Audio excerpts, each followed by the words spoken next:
Ammo School is brought to you by Kent Cartridge. Performance, innovation, and excellence. Turkey hunting specifically is one of the areas that, again, causes me a little bit of humor in terms of the equipment that we use, the specialized guns that we feel we need to use, and the specialized ammunition that we're convinced that we need to use. 40 years ago, before turkey hunting was even thought of here in Canada, it was very popular in the United States. But it seems to be a little known fact today that the most popular load for hunting turkeys 40 years ago was generally an ounce and an eighth trap load of 7.5s. And that was popular because of the density of pattern. You have to keep in mind that although many of the magazines and in some cases ammunition manufacturers allude to, how brilliant the turkey is and the fact that it has visual acuity compared to a man looking through 10-power binoculars, and that it's got peripheral vision through a 300-degree cone. There's only a small arc in the back of his head, it's about 60 degrees, that it can't see through.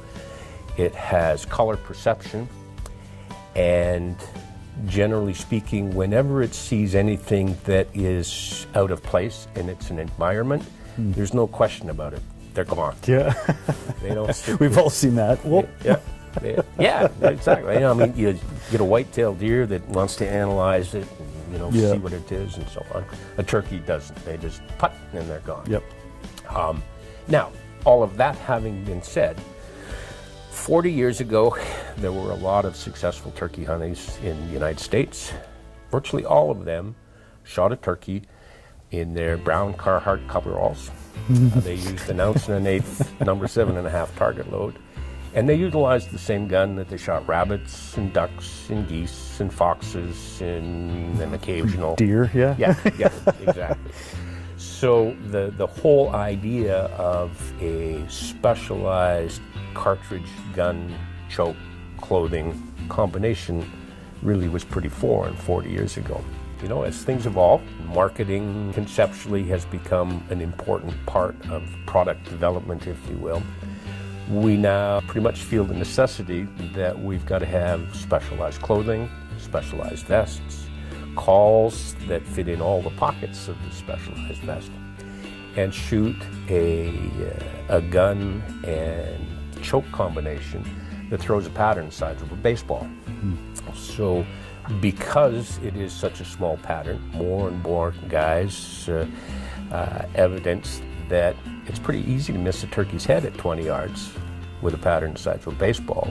So we now have even adopted optical sights so that applying that baseball-sized pattern to a turkey's head becomes something that most can accomplish. The reason that all has made me smile is because if you boil it all down to its lowest common denominator, in turkey hunting, we're basically shooting a pop can off a fence post with a shotgun at hopefully something less than 30 yards. Whether or not all of that stuff is really required is as much a personal choice as anything else.